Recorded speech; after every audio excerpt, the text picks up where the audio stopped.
وأصحابه ومن اتبعهم بإحسان إلى يوم الدين وسلم تسليما كثيرا أما بعد. Jemaah sekalian dirahmati Allah Subhanahu wa taala. Alhamdulillah, kita panjatkan puja dan puji syukur kita kepada Allah Azza wa Jal atas segala nikmat yang Allah Tabaraka wa taala limpahkan kepada kita semua hingga detik ini. Allah Tabaraka wa taala masih memberikan kesempatan kepada kita untuk bertemu bersama di dalam majelis ilmu. Kita berharap dan meminta kepada Allah Azza wa Jalla dengan tambahan ilmu, maka bertambah juga iman kita kepada Allah Tabaraka wa taala, cinta, harapan, ya, dan ketakutan kita kepada Allah Tabaraka wa taala juga bertambah seiring dengan bertambahnya ilmu kita. Amin ya rabbal alamin.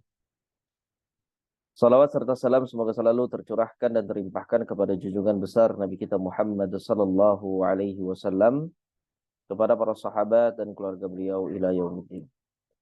Baik jemaah sekalian rahmati Allah, insyaallah di pertemuan kali ini kita akan melanjutkan kembali pembahasan kita, di mana pada pertemuan yang lalu kita sudah masuk ke sebuah judul tentang takut su'ul khatimah dan ancaman neraka. Begitu juga di pertemuan yang lalu kita sudah masuk kepada anjuran bagi yang sedang menghadapi sakaratul maut. Insyaallah tabaraka wa taala di pertemuan kali ini kita akan melanjutkan dalam melengkapi dan menyelesaikan bab ini dengan judul ucapan para khalifah, penguasa dan orang-orang saleh saat menjelang kematian. Bismillah tabaraka wa taala. Lalu kemudian nanti kita akan masuk ke judul yang baru, di bab yang baru, yaitu nikmat dan siksa di alam barzakh. Bismillah tabaraka wa taala. Baik, untuk yang membacakan materi kita di siang hari ini, insyaallah kita minta kesediaannya kepada Ibu Isna mungkin. Apakah bisa Ibu Isna? Insyaallah. Baik, nah silahkan dibaca. Barakallahu fiik. Ucapan para khalifah, penguasa dan orang-orang soleh saat menjelang kematian. Menjelang kematiannya, Abdul Malik bin Marwan memandang seorang tukang cuci di pinggiran kota Damaskus yang sedang mencuci pakaian dengan tangannya dan memukulnya dengan alat cuci. Abdul Malik berkata, "Oh, andai saja aku menjadi seorang tukang cuci, sehingga aku makan dari hasil jerih payahku setiap hari dan tidak memperhatikan masalah dunia sama sekali." Berita ini sampai kepada Abu Hashim. Maka ia berkata, "Segala puji bagi Allah yang telah menjadikan mereka ketika hendak meninggal mengharapkan apa yang kami lakukan, dan ketika kami akan mati, kami tidak mengharapkan apa yang mereka lakukan." Dikatakan kepada Abdul Malik ketika ia mengalami sakit yang menyebabkan kematiannya, "Apa yang engkau dapati pada dirimu, wahai Amirul Mukminin?" Amirul Mukminin menjawab, "Aku mendapati diriku seperti firman Allah Ta'ala, yang artinya, dan sesungguhnya kamu datang kepada kami sendiri-sendiri, sebagaimana kami ciptakan pada mulanya, dan kamu tinggalkan di belakangmu di dunia apa yang telah kami karuniakan kepadamu." Surat Al-An'am ayat 94. Diceritakan, Harun al-Rashid memilih kain kafannya dengan tangannya sendiri ketika menjelang kematiannya. Sembari memandangi kafan tersebut, Harun al-Rashid berkata, "Hartaku sekali-kali tidak memberi manfaat kepadaku. Telah hilang kekuasaanku daripadaku." Surat Al-Haqqah ayat 28-29. Diceritakan, Al-Ma'mun menghamparkan kain kafannya dan berbaring di atasnya sembari berkata, "Wahai zat yang kerajaannya tidak akan sirna, sayangilah orang yang kerajaannya sirna." Ketika Al-Hajjaj akan mati, ia berkata, "Ya Allah, ampunilah aku, karena orang-orang berkata bahwa engkau tidak akan mengampuniku. Aduh, Umar bin Abdul Aziz kagum terhadap kata-katanya. Ia ingin seperti itu. Ketika hal itu diceritakan kepada Al-Hasan, ia bertanya, apakah ia mengucapkannya? Jawabnya, ya. Ia berkata, semoga saja demikian. Ketika Bilal akan wafat, istrinya berkata, alangkah menyedihkannya. Bilal balas menjawab, bahkan alangkah menyenangkannya. Besok aku akan bertemu dengan para kekasih tercinta, Muhammad Shallallahu Alaihi Wasallam dan golongannya. Seseorang berkata, Abdullah bin Al-Mubarak ketika akan wafat membuka kedua matanya dan tertawa seraya berkata, untuk hal seperti inilah seyogianya orang-orang beramal. Ya Allah, bangunkanlah kami dari kelalaian kami dengan anugerah dan kebaikan-Mu. Ampunilah dosa-dosa kami dengan ampunan dan maaf-Mu. Pertemukanlah kami dengan orang-orang yang Engkau beri nikmat di rumah keridhaan-Mu. Berilah kami rezeki seperti yang telah Engkau karuniakan kepada mereka, berupa nikmatnya bermunajat kepadamu. Ampunilah kami, kedua orang tua kami, dan seluruh kaum muslimin dengan rahmat-Mu, wahai Zat yang Maha Pengasih. Baik, nah. Jazakallahu khair, barakallahu fiik. Untuk pembahasan yang keenam, yaitu ucapan para khalifah, penguasa dan orang-orang saleh saat menjelang kematian. Kenapa di sini Syekh atau Al-Muallif membawakan kepada kita ucapan para khalifah, ucapan para penguasa, ya, ucapan orang-orang yang memiliki jabatan kekuasaan, dipandang terhormat. Karena ya, banyak dari manusia yang kemudian menggunakan waktunya untuk menggapai hal-hal ini. Ya, banyak menghabiskan waktunya di dunia, usianya hanya untuk mengejar karir, untuk mengejar jabatan, untuk mengejar pujian dari manusia agar dianggap dan diistimewakan oleh manusia. Oleh karenanya di sini beliau akan bawakan kepada kita orang-orang yang sudah sampai derajat itu. Orang-orang yang sudah sampai kepada puncak kekuasaan. Orang-orang yang dianggap hebat dan istimewa di kalangan manusia ketika itu. Apa yang mereka ucapkan dan apa yang mereka katakan tentang kematian dan tentang kekuasaan yang telah mereka dapati. Sehingga ini menjadi pelajaran bagi kita, kalau seandainya orang-orang itu saja, ya, itu tidak lagi dapat memanfaatkan kekuasaannya ketika sakaratul maut, jadi untuk apa kita terlalu mengejar dunia? Beliau katakan menjelang kematiannya Abdul Malik bin Marwan, memandang seorang tukang cuci di pinggiran kota Damaskus yang sedang mencuci pakaian dengan tangannya dan memukulnya dengan alat cuci. Abdul Malik bin Marwan kemudian berkata, oh, andai saja aku menjadi seorang tukang cuci, sehingga aku makan dari hasil jerih payahku setiap hari, dan tidak memperhatikan masalah dunia sama sekali. Jadi di sini Abdul Malik ibni Marwan menyayangkan kondisi kehidupannya. Padahal beliau adalah seorang pejabat, beliau adalah seorang penguasa. Tapi kemudian setelah merenung dari apa yang terjadi, dari apa yang beliau lihat, beliau mengatakan ini, seandainya aku menjadi seorang tukang cuci, maka niscaya aku akan makan dari hasil jerih payahku setiap hari dan tidak memperhatikan masalah dunia sama sekali. Lalu kemudian berita ini sampai kepada Abu Hazim.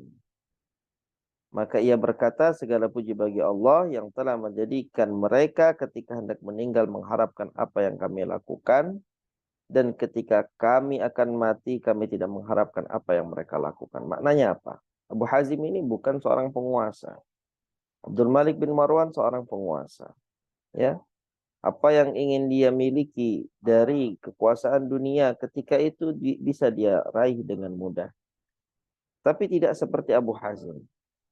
Sehingga di sini ketika mendengar berita ini, maksudnya perkataan Abdul Malik sampai kepada Abu Hazim, dia berkata, Alhamdulillah, segala puji bagi Allah yang telah menjadikan mereka, yaitu para pejabat, para khalifah, para penguasa, ketika mereka hendak meninggal dunia, mereka mengharapkan apa yang kami lakukan, ya, dari orang-orang yang tidak memiliki jabatan dan mereka adalah orang yang fokus mengejar akhiratnya, begitu.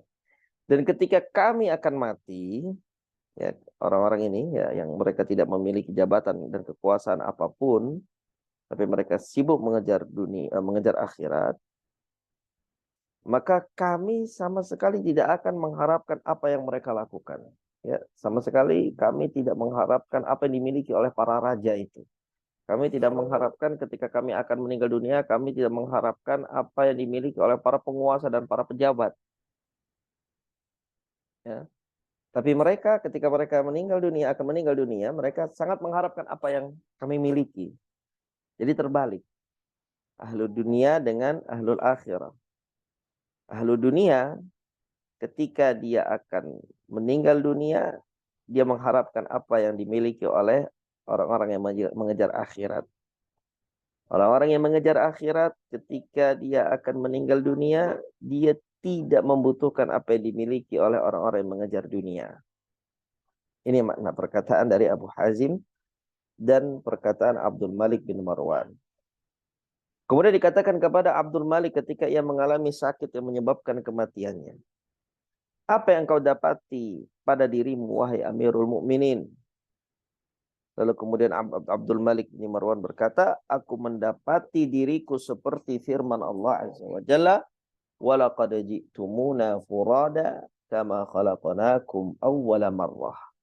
Kata Allah Azza wa Jalla dalam surat Al-An'am ayat yang ke-94, dan sesungguhnya kamu datang kepada kami sendiri-sendiri sebagaimana kami ciptakan kamu pada mulanya. Jadi kami ciptakan kalian sendiri-sendiri, gitu ya. Dan kalian akan kembali juga kepada kami sendiri-sendiri sebagaimana kalian kami ciptakan. Wa taraktum ma khawwalnakum wara'a dhuhurikum, dan kamu tinggalkan di belakangmu di dunia apa yang telah kami karuniakan kepadamu. Apa maknanya? Apa yang telah kami berikan dari harta, kekuasaan, jabatan, kehormatan di dunia. Ketika kamu kembali kepada kami, maka akan kamu tinggalkan itu semua. Gitu ya. Inilah yang dirasakan oleh Abdul Malik ketika dia mengalami sakit yang menyebabkan beliau meninggal dunia karena penyakit itu. Dan ada yang bertanya, apa yang kau rasakan dan apa yang kau dapati di akhir kehidupanmu ini? Dia menjawab dengan ayat ini. Aku mendapati diriku seperti firman Allah Azza wa Jalla, walaqad ji'tumuna furada. Apa maknanya? Dia akan meninggalkan semua kekuasaannya. Dia akan meninggalkan semua kekayaannya. Dia akan meninggalkan semua dunia yang dia miliki. Dia akan datang kepada Allah Azza wa Jalla sendirian. Semua bala tentaranya, semua orang-orang terdekat di istananya, tidak ada satupun yang akan menemaninya ketika menghadap kepada Allah Azza wa Jalla dan mempertanggungjawabkan apa yang telah dia lakukan. Jadi ini mengingatkan kepada kita, kalau seorang penguasa saja selevel Abdul Malik bin Marwan itu tidak bisa melakukan apa-apa, maka apalah kita. Begitu. Diceritakan juga ya, bahwasanya Harun ar-Rasyid yang juga seorang penguasa memilih kain kafannya dengan tangannya sendiri ketika menjelang kematiannya. Dia sendiri yang memilih. Sembari memandangi kain kafan tersebut, Harun ar-Rasyid berkata, dibacakan surat Al-Haqqah ayat 28 sampai 29, ma aghna anni maliyah. Hartaku sekali-kali tidak dapat memberikan manfaat sedikit pun kepadaku saat ini. Ya, walaupun dia punya harta, dia tidak bisa mengakhirkan ajalnya. Walaupun dia punya harta, tapi harta itu tidak dapat memberikan manfaat sedikit pun dari sakaratul maut yang dia rasakan. Halaka anni sultaniya, telah hilang kekuasaanku daripadaku. Jadi apa yang selama ini diraihnya, dikejarnya, ya, dia berlari di belakangnya, itu kekuasaan. itu semua telah hilang dengan datangnya kematian.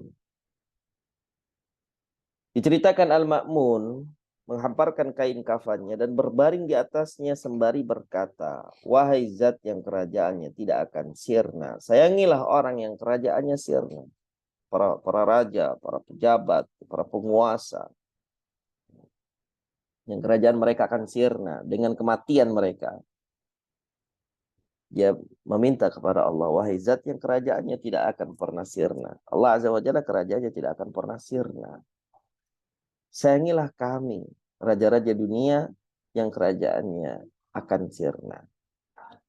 Kemudian ketika Al-Hajjaj Ibn Yusuf akan meninggal dunia, ia berkata, ya Allah, ampunilah aku karena orang-orang berkata bahwa engkau tidak akan mengampuniku. Kenapa? Karena memang ya, kejahatannya ini luar biasa Al-Hajjaj Ibn Yusuf. Lalu ketika mendengar perkataan Al-Hajjaj tersebut, Umar bin Abdul Aziz kagum terhadap kata-katanya. Bagaimana orang yang sangat ya, jahat sekali, menumpahkan darah para ulama, menumpahkan darah kaum mukminin, ya. Lalu dia berkata dengan perkataan itu kepada Allah Azza wa Jalla, ya Allah, ampunilah aku karena orang-orang berkata bahwa engkau tidak akan mengampuniku. Ia ingin seperti itu.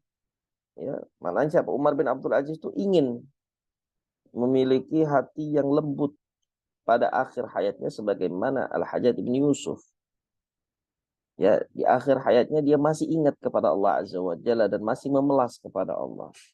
Kondisi itulah yang diinginkan oleh Umar bin Abdul Aziz. Dia ingin mendapatkan kondisi yang sama ketika nanti sakaratul maut. Yaitu tidak dibuat lalai.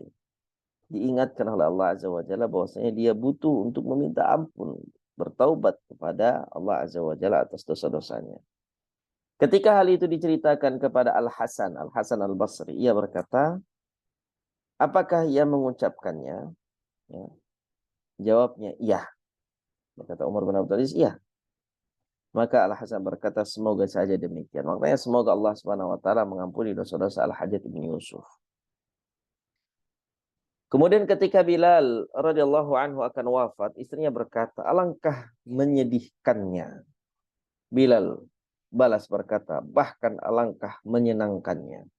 Ya, kita mungkin memandang orang yang ya sakaratul maut itu, kita pandang dia sedang mendapatkan musibah yang sangat besar gitu ya.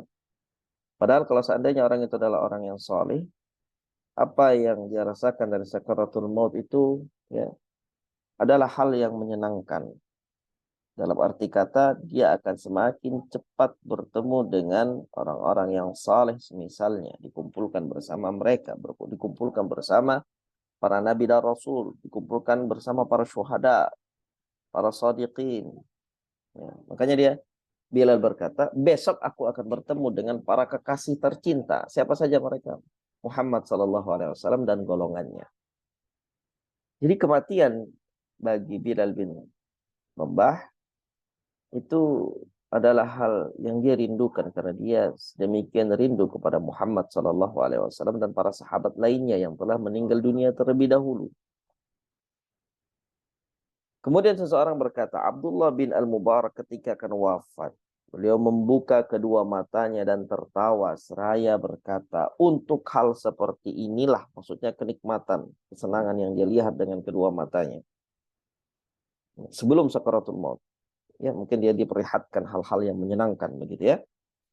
Kemudian dia buka matanya dan tertawa, dia katakan untuk hal seperti inilah, maksudnya untuk kenikmatan seperti inilah seyogyanya orang-orang beramal. Lalu kemudian Al-Mu'alif berkata, ya Allah, bangunkanlah kami dari kelalaian kami dengan anugerah dan kebaikan-Mu. Ampunilah dosa-dosa kami dengan ampunan dan maaf-Mu. Pertemukanlah kami dengan orang-orang yang Engkau beri nikmat di rumah keridhaan-Mu. Berilah kami rizki seperti yang telah Engkau karuniakan kepada mereka, berupa nikmatnya bermunajat kepadamu. Ampunilah kami, kedua orang tua kami, dan seluruh kaum muslimin dengan rahmat-Mu, wahai Zat yang maha pengasih. Baik, nah, insyaallah kita akan masuk ke judul bab yang baru, tentang nikmat dan siksa di alam barzah. Silahkan dilanjut, Ibu. Nikmat dan siksa di alam barzah. Perlu diketahui bahwa salafus sholih dan para imam mereka berpendapat apabila mayit sudah meninggal, ia akan mendapatkan nikmat atau azab. Hal itu menimpa ruh dan jasadnya. Ruh itu masih tetap ada setelah berpisah dari badan dan bisa merasakan nikmat atau azab. Selain itu, ruh berhubungan dengan jasad hingga secara bersama-sama merasakan nikmat atau azab. Apabila kiamat kubro telah tiba, ruh-ruh itu dikembalikan pada jasadnya masing-masing. Kemudian mereka bangkit dari kubur untuk menghadap kepada Rob semesta alam. Cukup banyak dalil-dalil dari Alkitab dan As-Sunnah yang berbicara mengenai hal itu. Berikut di antaranya, sebagiannya. Di antara dalil-dalil dari Alkitab ialah firman Allah di surat Al-Fajr ayat 27 hingga 30 yang artinya, hai jiwa yang tenang, kembalilah kepada Robmu dengan hati yang puas lagi diridhoinya. Maka masuklah ke dalam jannah hamba-hambaku, masuklah ke dalam surgaku. Golongan ahli tafsir berpendapat kalimat itu diucapkan kepada mereka pada waktu meninggal, sebab kalimat ini diarahkan kepada jiwa yang telah terpisah dari jasad dan keluar darinya. Maka Allah memeliharanya dari kejahatan tipu daya mereka. Dan Fir'aun beserta kaumnya dikepung oleh azab yang sangat buruk. Kepada mereka dinampakkan neraka pada pagi dan petang, dan pada hari terjadinya kiamat. Dikatakan kepada malaikat, masuklah Fir'aun dan kaumnya ke dalam azab yang sangat keras.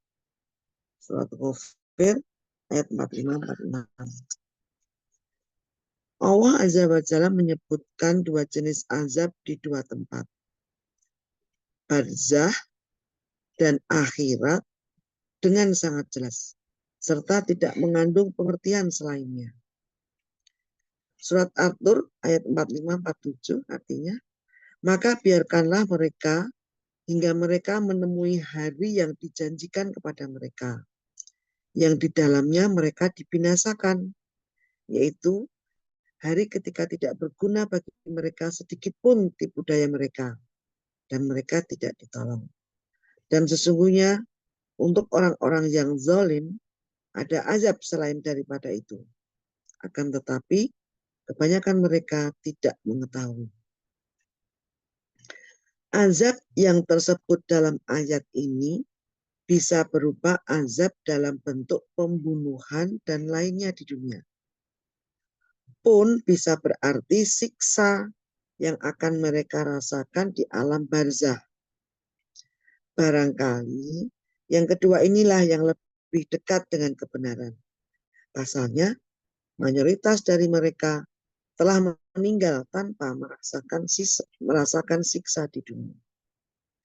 Surat As-Sajdah 21, dan sesungguhnya kami pasti akan merasakan kepada mereka sebagian azab yang telah dekat di dunia sebelum azab yang lebih besar di akhirat.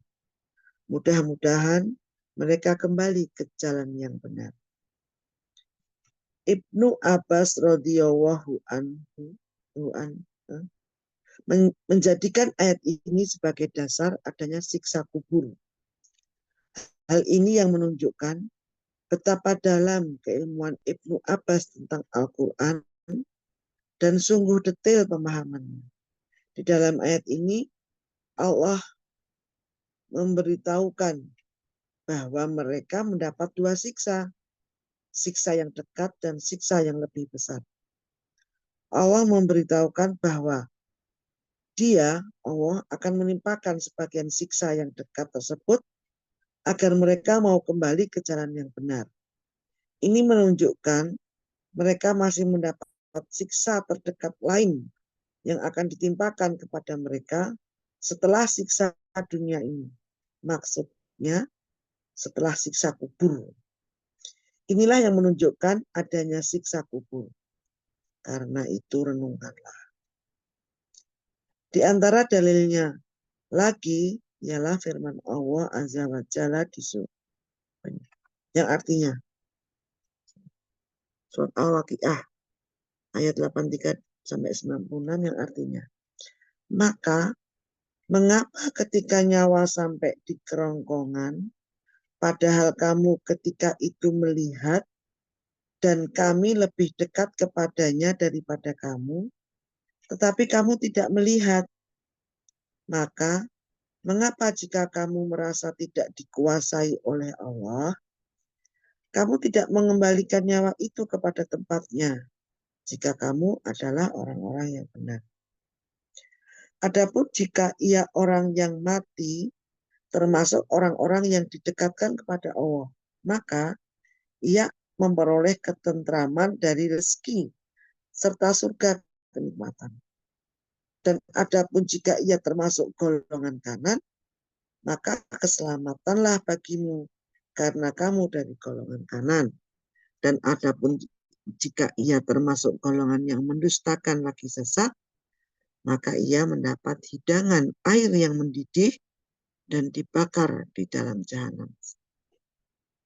Sesungguhnya yang disebutkan ini adalah suatu keyakinan yang benar. Maka bertasbihlah dengan menyebut nama Rabb-Mu yang Maha Besar. Di sini Allah menyebutkan seluk-beluk roh ketika mati. Pada awal surat ini dia menyebutkan seluk-beluknya pada hari kebangkitan yang besar. Allah lebih mendahulukan yang ini karena ia lebih penting dan lebih layak untuk disebutkan. Allah membagi mereka menjadi 3 bagian pada saat meninggal. Seperti halnya Allah membagi mereka menjadi 3 bagian di akhirat. Nah, barakallahu fikum. Berkaitan dengan nikmat dan siksa di alam barzakh, beliau katakan perlu diketahui bahwa salafus salih dan para imam telah berpendapat apabila mayit sudah meninggal, ia akan mendapatkan nikmat atau azab. Ya, ini merupakan ijma' dari para salafus salih dan para imam di dalam umat ini. Bahwasanya ketika seorang mayit itu masuk ke dalam kubur, maka di sana ada yang namanya nikmat kubur dan ada yang namanya azab kubur. Hal itu menimpa ruh dan jasadnya. Ya, ruhnya menimpanya azab itu, nikmat itu, ya. Jasadnya juga merasakan akan nikmat dan azab kubur. Ruh itu masih tetap ada setelah berpisah di badan dan bisa merasakan nikmat atau azab. Selain itu, ruh berhubungan dengan jasad hingga secara bersama-sama merasakan nikmat atau azab. Nah, berarti nikmat atau azab kubur, begitu ya. Apabila kiamat kubra telah tiba, ruh-ruh itu dikembalikan pada jasadnya masing-masing. Kemudian mereka bangkit dari kubur untuk menghadap kepada Rabb semesta alam. Cukup banyak dalil-dalil dari Al-Quran dan As-Sunnah yang berbicara mengenai hal itu. Berikut sebagiannya. Di antara dalil-dalil dari Al-Quran adalah firman Allah Tabaraka wa Ta'ala, Ya ayyatuhan nafsul mutmainnah, irji'i ila rabbiki radiyatan mardiyah, fadkhuli fi ibadi, wadkhuli jannati. Wahai jiwa yang tenang, kembalilah kepada Rabb-Mu dengan hati yang puas, lagi diridhoinya. Maka masuklah ke dalam jamaah dari hamba-hambaku, masuklah ke dalam surgaku. Golongan ahli tafsir berpendapat kalimat itu diucapkan kepada mereka pada waktu meninggal. Ya Tuhan nafsul mutmainnah. Ya. Irji'i ila rabbika radiyatan mardiyah. Fadkhuli fi ibadi wadkhuli jannati. Ini menurut sebagian ahli tafsir bahwasanya kalimat-kalimat ini diucapkan kepada ruh-ruh tersebut pada saat mereka terpisah dari jasadnya ketika meninggal dunia. Kenapa? Sebab kalimat ini diarahkan kepada jiwa yang telah terpisah dari jasad dan keluar darinya. Fawaqahu Allahu sayyiati ma makaru. Allah memeliharanya dari kejahatan tipu daya mereka. Wa haqa bi ali fir'aun su'ul adzab. Dan Fir'aun beserta kaumnya dikepung oleh azab yang amat buruk. An-naru yu'raduna 'alaiha ghuduwwan wa 'ashiyya, kepada mereka yaitu Fir'aun dan kaumnya ditampakkan neraka di pagi hari dan di petang. Wa yauma taqumus sa'atu adkhilu ala fir'auna asyaddal 'adzab. Dan dikatakan kepada malaikat, masukkanlah Fir'aun dan kaumnya ke dalam azab yang sangat keras. Maka di sini ulama katakan an-naru yu'raduna 'alaiha, neraka itu ditampakkan kepada mereka, pada Fir'aun dan kepada kaumnya, orang-orang yang mengikuti Fir'aun. Ini adalah di antara bentuk siksa alam barzakh. Allah Azza wa Jalla menyebutkan dua jenis azab di dua tempat, yaitu barzakh dan akhirat, dengan sangat jelas serta tidak mengandung pengertian selainnya. Di dalam surat At-Tur ayat 45 sampai 47 Allah berfirman, "Fadharhum hatta yulaqu yawmahum alladhi fihi yus'aqun. Yawma la yughni 'anhum kaiduhum syai'aw wa lahum yunsarun. Wa inna lil ladzina zalamu 'adzaban duna dzalika walakinna aktsarahum la ya'lamun." Maka biarkanlah mereka hingga mereka menemui hari yang dijanjikan kepada mereka, di dalamnya mereka dibinasakan. Yaitu hari ketika tidak berguna bagi mereka sedikit pun tipu daya mereka dan mereka tidak ditolong.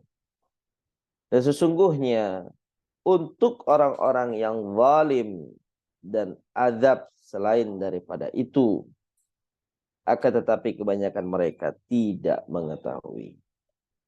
Azab yang tersebut di dalam ayat ini bisa berupa azab dalam bentuk pembunuhan dan lainnya di dunia, pun bisa berarti siksa yang akan mereka rasakan di alam barzakh. Barangkali yang kedua inilah yang lebih dekat dengan kebenaran.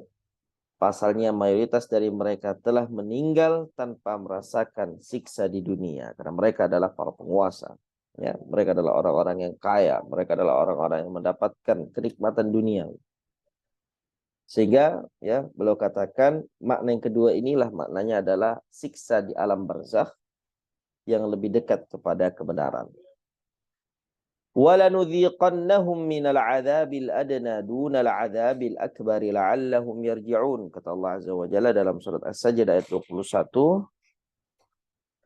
Dan sesungguhnya kami akan merasakan atau memberikan kepada mereka, kami akan memberikan kepada mereka sebagian azab yang dekat, yaitu azab di dunia, sebelum azab yang lebih besar, yaitu azab di akhirat. Mudah-mudahan mereka kembali ke jalan yang benar. Jadi azab itu bisa di dunia dan di akhirat. Ibnu Abbas radhiyallahu taala anhuma menjadikan ayat ini sebagai dasar adanya siksa kubur. Hal ini yang menunjukkan betapa dalam keilmuan Ibnu Abbas tentang Al-Quran dan sungguh detail pemahamannya. Di dalam ayat ini Allah memberitahukan bahwa mereka mendapat dua siksa. Siksa yang dekat dan siksa yang lebih besar. Allah memberitahukan bahwa Allah akan menimpakan sebagian siksa yang dekat tersebut agar mereka mau kembali ke jalan yang benar. Ini menunjukkan mereka masih mendapat siksa terdekat lain yang akan ditimpakan kepada mereka setelah siksa dunia ini. maksudnya adalah siksa kubur. Inilah yang menunjukkan adanya siksa kubur, karena itu renungkanlah. Di antara dalilnya lagi adalah firman Allah Azza wa Jalla dalam surat Al-Waqi'ah, maka mengapa ketika nyawa sampai di kerongkongan, padahal kamu ketika itu melihat dan kami lebih dekat kepadanya daripada kamu, tetapi kamu tidak melihat. Maka mengapa jika kamu merasa tidak dikuasai oleh Allah, kamu tidak mengembalikan nyawa itu kepada tempatnya jika kamu adalah orang-orang yang benar. Maknanya di sini Allah Subhanahu wa taala katakan, maka ketika nyawa itu sampai di kerongkongan, ruh itu sampai di kerongkongan. Padahal kamu itu ketika itu melihat dan kami lebih dekat kepada ruh tersebut daripada kamu. Kemudian kata Allah Azza wa Jalla, adapun jika ia, yaitu orang yang mati termasuk orang-orang yang didekatkan kepada Allah, maka ia memperoleh ketentraman dan rizki serta surga kenikmatan. Kalau dia termasuk orang-orang yang didekatkan kepada Allah. Dan adapun jika ia termasuk golongan kanan, maka keselamatanlah bagimu karena kamu dari golongan kanan. Dan adapun jika ia termasuk golongan yang mendustakan lagi sesat, maka ia mendapat hidangan air yang mendidih dan dibakar di dalam jahanam. Sesungguhnya yang disebutkan ini adalah suatu keyakinan yang benar, maka bertasbihlah dengan menyebut nama Rabbmu yang maha besar. Maka dari ayat-ayat yang sudah disampaikan di dalam pembahasan ini, al-mu'allif ingin menegaskan kepada kita akan adanya siksa di kubur, siksa di alam barzakh, begitu ya. Akan ada begitu juga kenikmatan di alam kubur, kenikmatan di alam barzakh. Baik, ini akan lebih menjerumus dari yang pertama. Kalau pertama tadi tentang ayat-ayat Al-Quran, maka yang kedua ini adalah tentang dalil-dalil dari as-sunnah, dari hadis Nabi SAW yang menetapkan adanya siksa kubur. Nah, silakan dilanjut Ibu. Tat, ganti aja Tat, saya suaranya nggak bisa. Tat, saya suaranya hilang. Nah. Berarti belum bisa membacakan begitu ya. Nah, bismillah. Nanti kita minta ya ke yang lain saja ya. Bismillah. Ibu Al-Khansa, bagaimana? Apa bisa membacakan materi kita? Bisa insya Allah Ustaz. Nah, silakan. Bismillah. Dalil-dalil as-sunnah yang menetapkan siksa kubur. Ibnu Abbas radhiyallahu anhu menyatakan bahwa Nabi Shallallahu alaihi wasallam melalui dua kuburan kemudian bersabda, sesungguhnya penghuni kedua kubur ini tengah disiksa. Keduanya disiksa bahkan lantaran dosa besar. Salah satunya disiksa lantaran tidak bersuci dari kencing. Sedang yang lain disiksa karena senang berbuat namimah atau mengadu domba. Lalu beliau meminta pelepah kurma dan membelahnya menjadi dua. Kemudian bersabda, semoga siksa keduanya diringankan selama kedua pelepah kurma ini belum kering. Zaid bin Sabit radhiyallahu anhu meriwayatkan, Rasulullah Shallallahu alaihi wasallam berada di sebuah kebun milik Bani An-Najjar. Saat itu beliau sedang berada di atas punggung bagalnya, sedangkan kami saat itu bersama beliau. Tiba-tiba bagalnya melonjat-lonjat dan hampir membuat beliau terlempar. Ternyata di tempat itu terdapat 6 atau 5 atau 4 kuburan. Beliau bertanya, siapa yang tahu tentang penghuni kubur ini? Seorang menjawab, aku. Nabi bertanya lagi, kapan mereka meninggal? Orang itu menjawab, mereka meninggal dalam kemusyrikan. Beliau bersabda, sesungguhnya orang-orang itu disiksa di dalam kubur. Sekiranya kalian tidak akan lari ketakutan, maka aku akan berdoa kepada Allah Azza wa Jalla agar Dia memperdengarkan kepada kalian siksa kubur. Seperti yang aku dengar sekarang ini. Sesudah itu, beliau menghadapkan muka ke arah kami dan bersabda, berlindunglah kalian kepada Allah Azza wa Jalla dari siksa neraka. Kemudian mereka berdoa, kami berlindung kepada Allah dari siksa neraka. Beliau bersabda lagi, berlindunglah kalian dari siksa kubur. Mereka kemudian berdoa, kami berlindung kepada Allah dari siksa kubur. Beliau bersabda lagi, berlindunglah kalian dari fitnah-fitnah yang tampak ataupun yang tersembunyi. Kemudian mereka kemudian berdoa, kami berlindung kepada Allah dari fitnah-fitnah yang tampak maupun yang tersembunyi. Beliau bersabda lagi, berlindunglah kepada Allah dari fitnah Dajjal. Mereka lantas berdoa, kami berlindung kepada Allah dari fitnah Dajjal. Dari Abu Hurairah meriwayatkan bahwa Nabi Shallallahu Alaihi Wasallam bersabda, ketika salah seorang dari kalian selesai mengucapkan tasyahud akhir, maka mohonlah perlindungan kepada Allah dari 4 hal, dari siksa neraka, dari siksa kubur, dari fitnah kehidupan dan kematian, dan dari siksa Al-Masih Dajjal.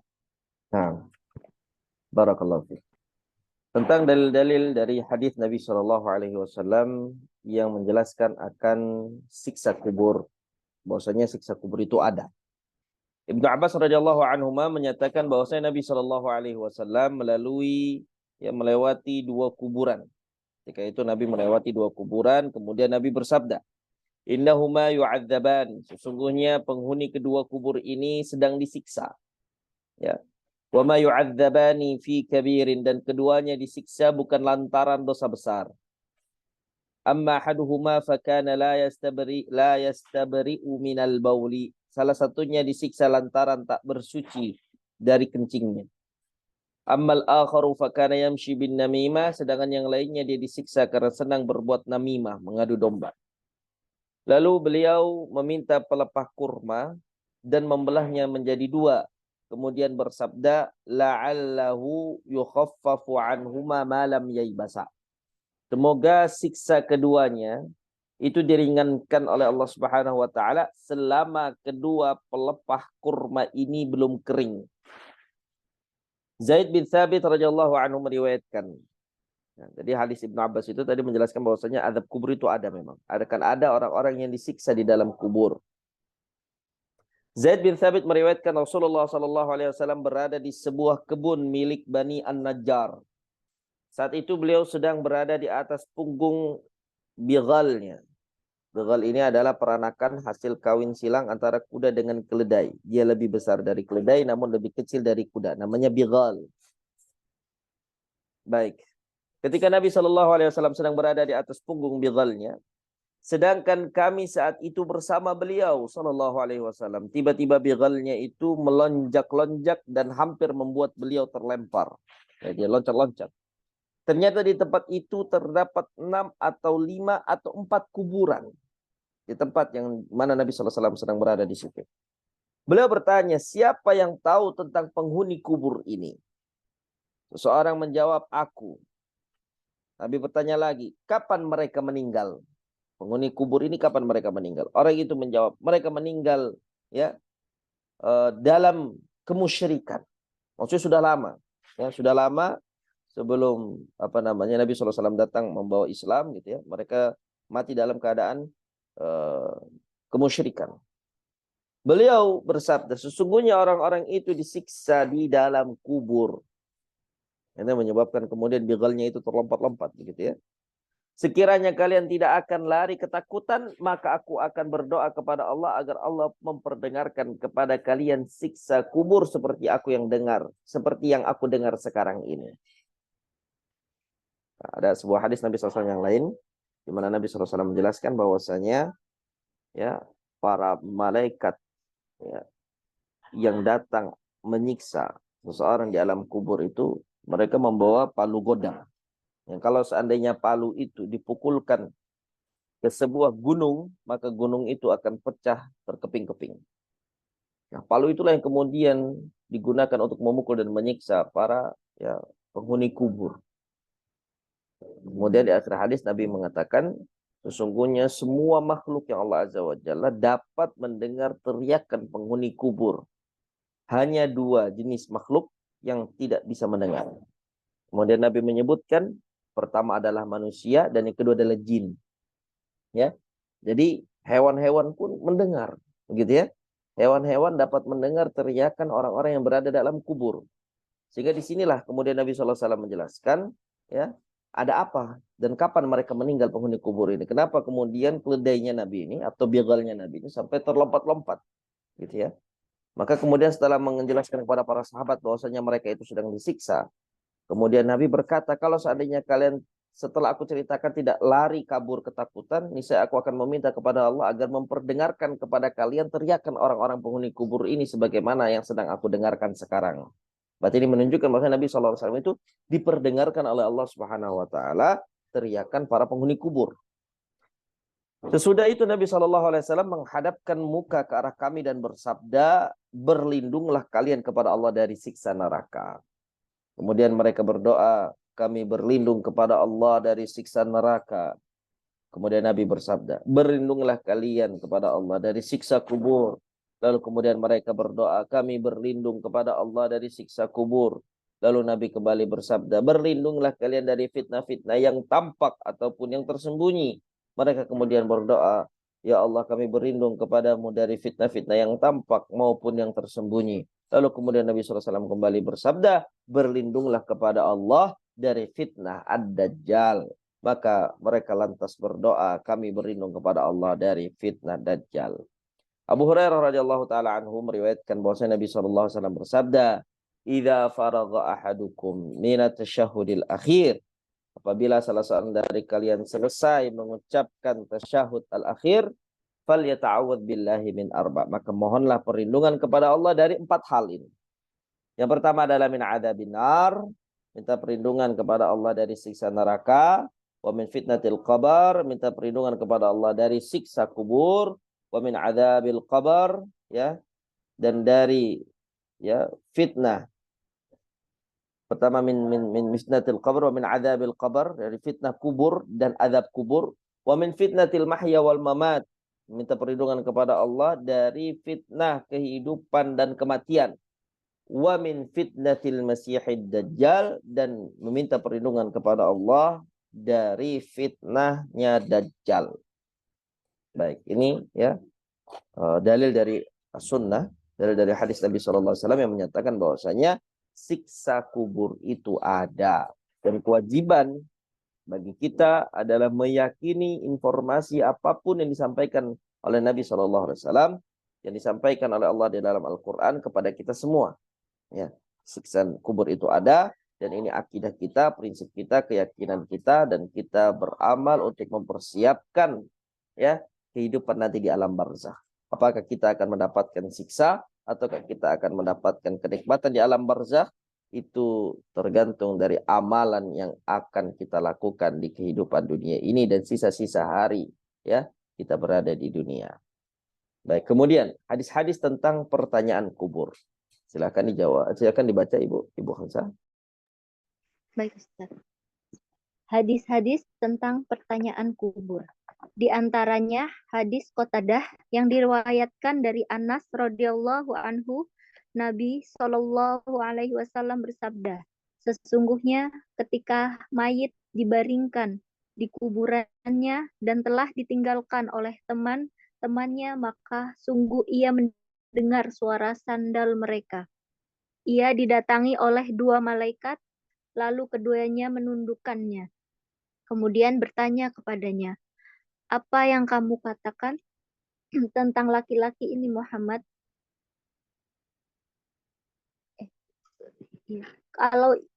Kalau ia seorang mukmin, ia akan menjawab, aku bersaksi bahwa Muhammad Shallallahu alaihi wasallam ialah hamba dan utusan Allah.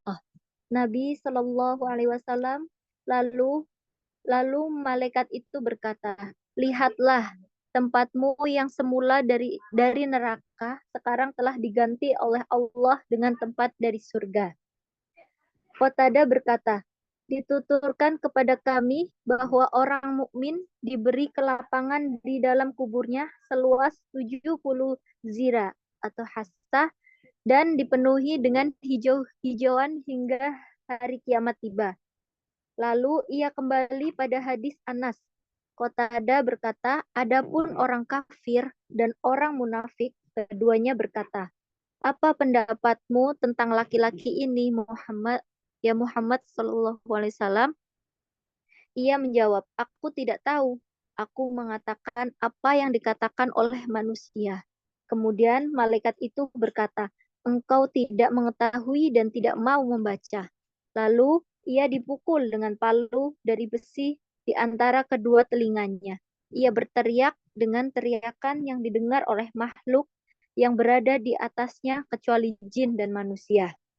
Diceritakan dari Bara bin Azib bahwa Rasulullah Shallallahu Alaihi Wasallam bersabda, ketika seorang Muslim ditanya di dalam kuburnya, kemudian dia bersaksi bahwa tiada Rob selain Allah dan bahwasannya Muhammad adalah utusan Allah, maka itu ialah firman Allah dalam Quran surat Ibrahim ayat 27.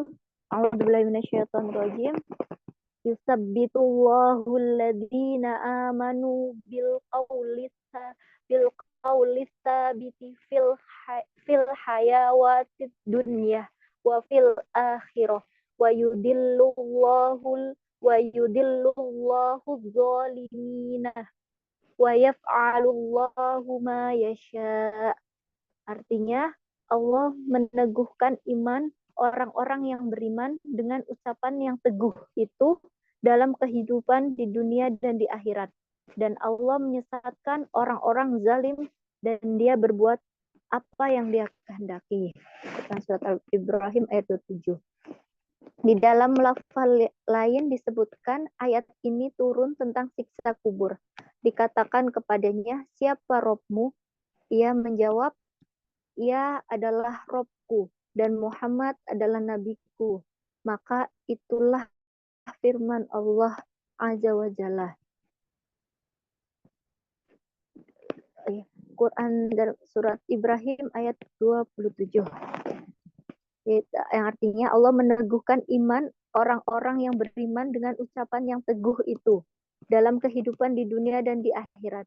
Dan Allah menyesatkan orang-orang yang zalim dan dia berbuat apa yang dia kehendaki. Quran surat Ibrahim ayat 27. Di antara hal yang patut diketahui bahwa siksa kubur merupakan siksa barzakh yang difirmankan Allah Azza wa Jalla dalam Quran surat Al-Mu'minun ayat 100. La'alli a'malu salihan fima taraktu kalla innaha kalimatun huwa qailuh wa min waraihim barzajun ila yaumil yub'atsun, yang artinya agar aku berbuat amal solih yang telah aku tinggalkan. Sekali-kali tidak, sesungguhnya itu adalah perkataan yang diucapkannya saja. Dan di hadapan mereka di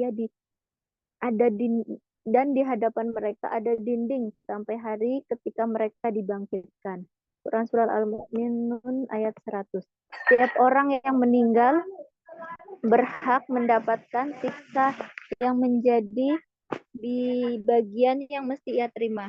Entah badannya dikubur atau tidak, jika seorang itu mati dimakan binatang buas atau terbakar sehingga menjadi debu, hembus ruhnya seperti ketika dikuburkan di kuburan.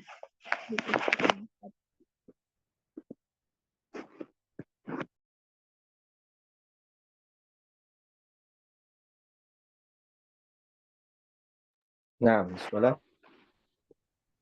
Hadis-hadis tentang pertanyaan kubur. Kalau tadi sudah dibahas tentang ya dalil dari Al-Qur'an tentang adanya siksa kubur, dalil dari hadis tentang adanya siksa kubur, maka pembahasan kita akan lebih mengerucut tentang hadis-hadis tentang pertanyaan kubur. Di antara hadis Qatadah yang diriwayatkan oleh Anas radhiyallahu taala anhu, hadis yang menjelaskan tentang pertanyaan kubur, bahwasanya di kubur nanti akan ada ujian, akan ada pertanyaan. Nabi SAW bersabda, sesungguhnya ketika mayit itu dibaringkan di kuburnya dan telah ditinggalkan oleh teman-temannya, maka sungguh ia mendengar suara sandal mereka. Jadi ketika kita tinggalkan tuh mayit, tuh dia mendengar suara sandal kita. Ia didatangi oleh dua malaikat. Setelah kita pergi, maka dia akan didatangi oleh dua malaikat, lalu keduanya mendudukkannya. Kemudian bertanya kepadanya, apa yang kamu katakan tentang laki-laki ini? Maksudnya Muhammad.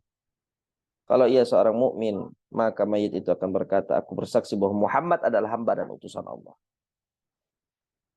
Sabda Nabi SAW. Lalu malaikat itu berkata, lihatlah tempatmu yang semula dari neraka sekarang telah digantikan oleh Allah dengan tempat dari surga. Karena dia menjawab dengan jawaban yang benar. Qatadah berkata, dituturkan kepada kami bahwa orang mukmin diberi kelapangan di dalam kuburnya seluas 70 dhira', yaitu 70 hasta, dan dipenuhi dengan hijau-hijauan hingga hari kiamat tiba. Lalu ia kembali pada hadis Anas. Qatadah berkata, adapun orang yang kafir dan orang yang munafik, keduanya berkata, ya, dua malaikat itu bertanya kepadanya, orang kafir atau orang munafik, apa pendapatmu tentang Muhammad SAW? Ia menjawab, aku tidak tahu. Aku mengatakan apa yang dikatakan oleh manusia. Ini orang-orang munafik ya. Apa yang dikatakan, mereka ikut mengatakan. Maka kedua malaikat itu berkata, engkau tidak mengetahui dan tidak mau membaca. Jadi ini bisa kita garis bawah ya. Pentingnya seseorang itu untuk belajar dan membaca. Ya. Tidak hanya ikut-ikutan. Ya, orang ngaji ikut ngaji, orang kajian ikut kajian, begitu ya. Orang mengucapkan ini ikut mengucapkan ini. Hanya ikut-ikutan. Karena ikut-ikutan ini disifati dalam hadis ini adalah sifatnya orang-orang munafikin kepada orang-orang mukminin gitu ya. Mereka mendapati orang mukminin mengucapkan apa, mereka ikut gitu ya. Dan mereka tidak paham. Dan malaikat ini berkata kepada mereka, engkau tidak mengetahui dan tidak mau membaca. Lalu ia dipukul dengan palu dari besi di antara kedua telinganya. Ia berteriak dengan teriakan yang didengar oleh makhluk yang berada di atasnya kecuali jin dan manusia. Diceritakan dari Barra bin Azib bahwasanya Rasulullah SAW bersabda ketika seorang muslim itu ditanya di dalam kuburnya. Kemudian ia bersaksi bahwa tidak ada Rabb selain Allah dan bahwasanya Muhammad adalah utusan Allah, maka itu ialah firman Allah, yuthabbitullahu alladhina amanu bil qawli tsabiti fil hayati dunya wa fil akhirah. Wa yudhillullahu adh-dhalimina wa yaf'alullahu ma yasha'.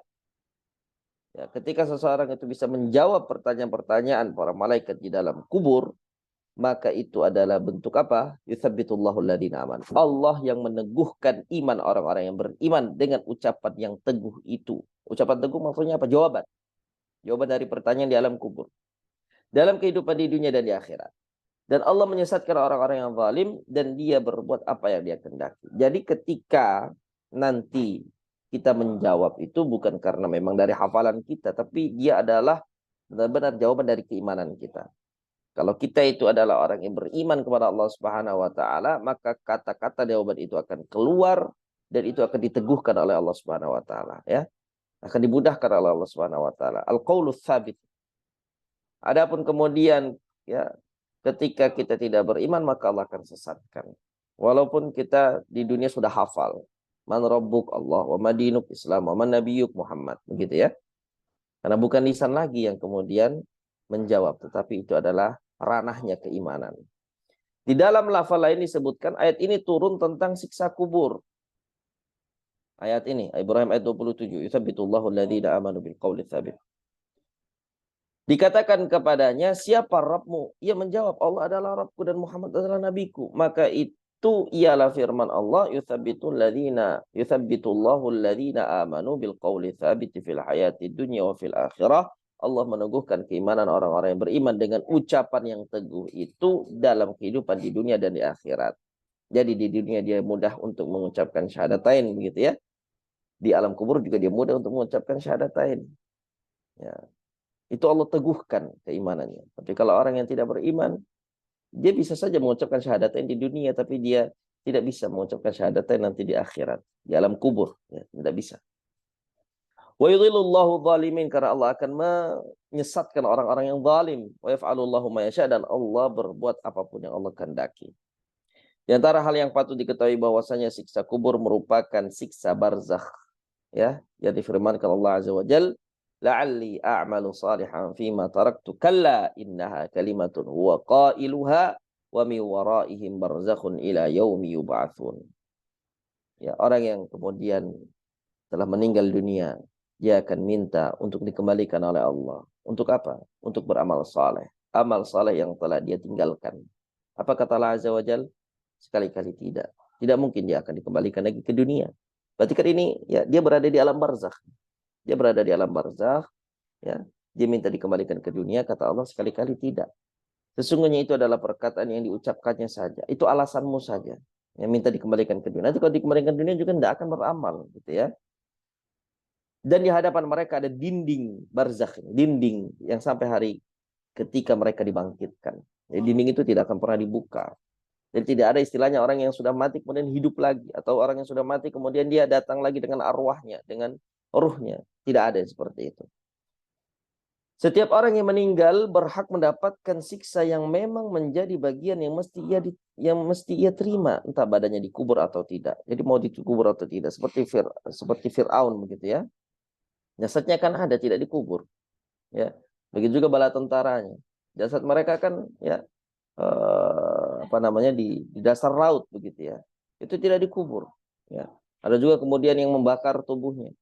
Jadi walaupun jasadnya tidak dikubur, ya, jika seseorang itu misalnya mati dimakan binatang buas atau terbakar sehingga menjadi debu lalu dihembus angin atau mati tenggelam di laut, siksa kubur tetap akan menimpa jasad maupun ruhnya seperti ketika dikuburkan di kuburan. Jadi bisa dikatakan ini hanya ruhnya saja gitu. Tapi semuanya, ruh dan jasadnya pun akan merasakan sakit yang sama. Wallahu ta'ala alam. Ini mungkin yang dapat kita bahas pada pertemuan kali ini. Bi'idznillah tabaraka wa ta'ala. InsyaAllah di pertemuan yang akan datang kita akan masuk ke bab hadis-hadis yang menerangkan bentuk-bentuk siksa kubur. Apa saja bentuk-bentuk siksa kubur, insyaallah akan kita bahas di pertemuan yang akan datang. Wassallallahu ala Muhammadin wa ala alihi wa sahbihi wasallam.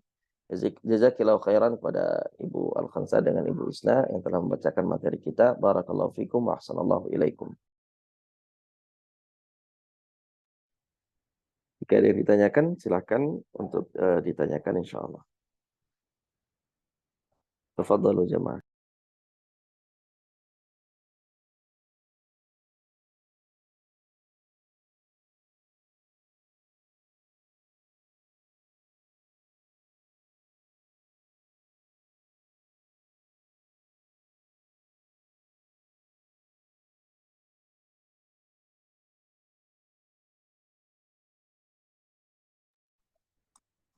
Ustadz mau tanya Ustadz, Nah, yang silakan. yang Abu Qatadah berkata bahwa orang mukmin diberi kelapangan di dalam kuburnya seluas 70 hasta. Bisa dijelaskan Ustadz bagaimana sih kita menjadi orang yang mukmin itu? Nah, barakallahu fikum wa ahsanallahu ilaikum. Di sini dijelaskan oleh Qatadah bahwasanya orang mukmin itu akan diberikan kelapangan di dalam kuburnya seluas 70 hasta, dipenuhi dengan yang hijau-hijau gitu ya. Dan itu adalah sampai nanti hari kiamat. Tentu ini adalah kenikmatan, bentuk nikmat kubur. Ya, bentuk nikmat kubur, dan kenikmatan kubur ini hanya akan dapat dirasakan oleh orang mukmin yang saleh. Gitu ya. Mukmin yang saleh. Adapun mukmin yang fajir, seperti tadi orang yang kemudian dia mendapatkan siksa kubur ketika Nabi SAW melewati kuburnya, dia tidak bersuci dari air kencingnya, kemudian dia bernamimah, begitu ya, dia tetap mendapatkan itu siksa kubur tersebut sesuai dengan kadar dan porsi kemaksiatan yang dia lakukan. Nah, di sini syahidnya berarti orang yang mendapatkan kenikmatan ini benar-benar orang yang dia adalah mukmin yang saleh, gitu ya. Kalaupun dia berdosa, dia adalah orang yang mudah sekali untuk bertaubat dan beristighfar kepada Allah Subhanahu wa taala. Jadi kalau kita mau dapatkan keutamaan ini, maka jangan pernah untuk ya keringkan bibir kita dari berzikir, beristighfar, bertaubat kepada Allah Subhanahu wa taala. Karena tentu tidak ada manusia yang tidak berdosa. Gitu ya. Nabi SAW bersabda, "Laulam tudnibu," kalau seandainya pun kalian tidak berdosa, Allah akan binasakan kalian dan Allah akan datangkan kaum yang baru yang mereka berdosa tapi mereka beristighfar kepada Allah. Ini keutamaan bagi orang yang selalu meminta ampun kepada Allah Subhanahu wa taala, karena Allah sangat mencintai ya hamba-hambanya yang meminta ampunan kepadanya. Bukan hambanya yang kemudian tidak pernah berbuat dosa, lalu kemudian dia tidak pernah beristighfar kepada Allah. Gitu ya. Jadi ini adalah keutamaan bagi orang yang mukmin yang saleh, atau mukmin ya yang kemudian dia berdosa tapi dia bertaubat. Wallahu taala alam. Barakallahu fikum. Masya Allah, jazakallah khair Ustadz. Jadi harus Nah, banyak beristighfar ini ya Ustadz. nah, Masya Allah. sahih. Jazakallah khair. Amin wa iyyakum.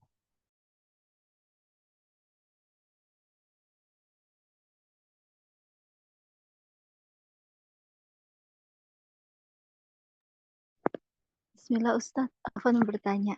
Tadi yang dijelaskan maksud di orang yang tidak bersuci dari orang yang tidak bersuci dari air kencingnya itu maksudnya bagaimana Ustadz? Apakah orang tersebut setelah buang hajat tapi tidak mau membersihkan Ya, atau bagaimana, nah, bisa dijelaskan Ustadz? Ya.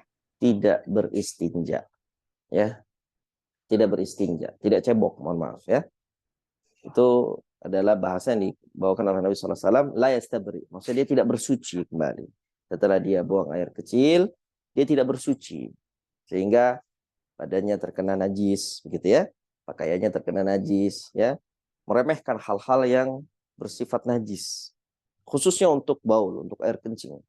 Ya, ada juga sebagian ulama yang mengartikan istibra di sini maknanya dia bukan beristinja, bukan cebok, tapi maknanya adalah dia tidak menutup dirinya ketika sedang buang hajat, ya. Tidak menutup dirinya, tidak mensater dirinya. Nah, ini dua-dua makna yang dikatakan oleh para ulama, sehingga seorang harus menjauhi dirinya dari dua makna ini. Yang pertama, tidak menutupi dirinya ketika buang hajat. Kemudian yang kedua, tidak bersuci atau tidak membersihkan dirinya setelah dia membuang hajatnya. Wallahu ta'ala alam.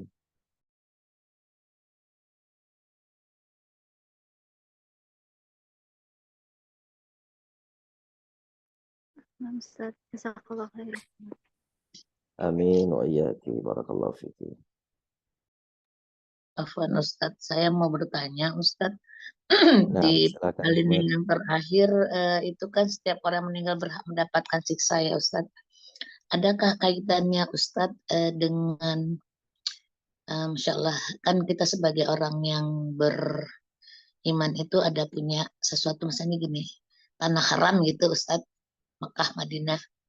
Apakah setiap orang yang mendapatkan bagian apa nih fadilah dari orang yang wafat di tanah haram itu Ustadz, terkait juga dengan orang mukmin atau bagaimana, dengan berarti tidak terkait dengan tanah haramnya Ustadz ya, keimanannya Ustadz, atau bagaimana penjelasannya Ustadz? Nah, tentu kalau kita lihat di hadis yang tadi,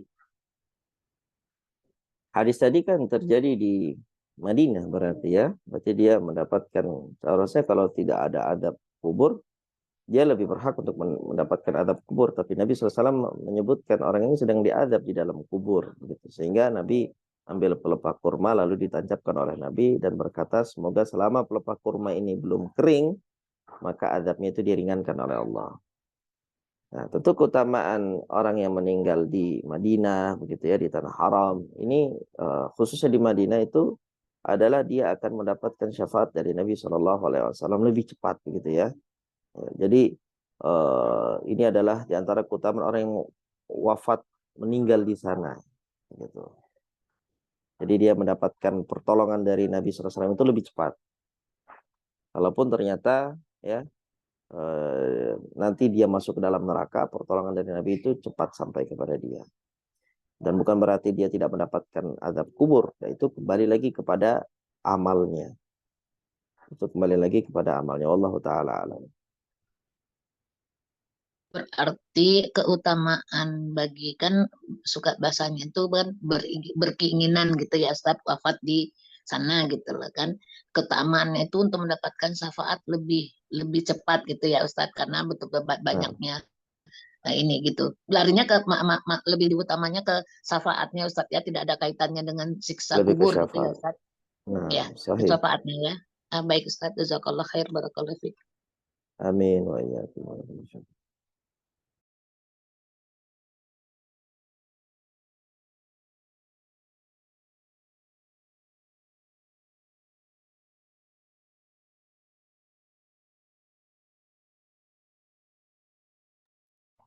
Baik, insya Allah itu yang menjadi pembahasan kita dan kajian kita pada pertemuan hari ini. Bismillah azza wa jalla akan kita lanjutkan di pertemuan yang akan datang.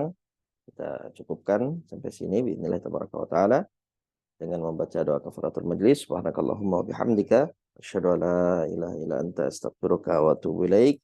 Jazakumullah khair. Barakallahu fikum. Assalamualaikum warahmatullahi wabarakatuh. Waalaikumsalam warahmatullahi wabarakatuh. Jazakallah khair Ustaz. Barakallahu fiik. Amin wa iyyakum. Amin wa iyyakum. Barakallahu fikum.